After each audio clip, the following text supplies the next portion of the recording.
আসসালামু আলাইকুম রহমতুল্লাহ। সুপ্রিয় সপ্তম শ্রেণীর শিক্ষার্থীবৃন্দ, আজকে তোমাদের তথ্য ও যোগাযোগ প্রযুক্তি বই অধ্যায় 5 শিক্ষায় ইন্টারনেটের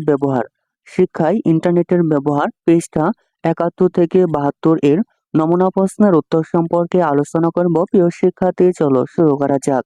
1 নম্বর নমুনা প্রশ্ন হচ্ছে, কোন প্রতিষ্ঠানের ওয়েবসাইট হতে বাংলাদেশের স্কুল ও মাদ্রাসার পাঠ্যপুস্তক ডাউনলোড করা যায়? উত্তর হচ্ছে একের ঘ, জাতীয় শিক্ষাক্রম ও পাঠ্যপুস্তক বোর্ড। জাতীয় শিক্ষাক্রম ও পাঠ্যপুস্তক বোর্ড। 2 নম্বর বহুনির্বাচনী প্রশ্ন হচ্ছে, ওয়েবসাইটে স্কুল ও মাদ্রাসার যে পাঠ্যপুস্তকগুলো পাওয়া যায় সেগুলোকে কি বলে? উত্তর হচ্ছে 2 ক, ইবুক। উত্তর হচ্ছে 2 ক, ইবুক। ইবুক বলা হয়।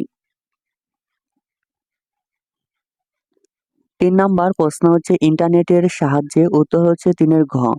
উত্তর হচ্ছে 3 ঘ, 1, 2, 3। 1 নম্বর হচ্ছে, পাঠ বিষয়ে সহায়তা পাওয়া যায়। পাঠ বিষয়ে সহায়তা পাওয়া যায়। 2 নম্বর হচ্ছে, ভর্তি কার্যক্রম সম্পন্ন করা যায়। 3 নম্বর হচ্ছে, অনলাইনে ক্লাস করা যায়। অনলাইনে ক্লাস করা যায়। নিচের অনুচ্ছেদটি পড়ে 4 ও 5 নম্বর প্রশ্নের উত্তর দাও। গণিত ও ইংরেজিতে উনি প্রায় খারাপ ফলাফল করে। খেতে হয় মা বাবার বকুনি।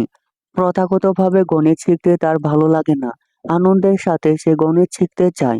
অনির ইচ্ছা সে অন্যদের মতো গণিত শিখে গণিত অলিম্পিয়াডে অংশ নিয়ে সবাইকে তাক লাগিয়ে দিবে।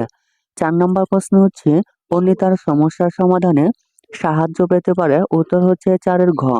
উত্তর হচ্ছে 4 ঘ, 1, 2, 3। 1 নম্বর হচ্ছে, ইন্টারনেট ব্যবহারের মাধ্যমে। 2 নম্বর মোবাইল ফোনের মাধ্যমে বন্ধুদের সাহায্য নিয়ে। 3 নম্বর কম্পিউটার ব্যবহার করে। 3 নম্বর কম্পিউটার ব্যবহার করে।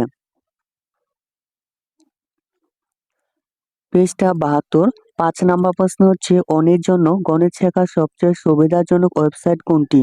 অনির জন্য গণিত শেখার সবচেয়ে সুবিধাজনক ওয়েবসাইট কোনটি? উত্তর হচ্ছে 5 গ। উত্তর হচ্ছে 5 গ, www.themathdoctors.org অর্গানাইজেশন।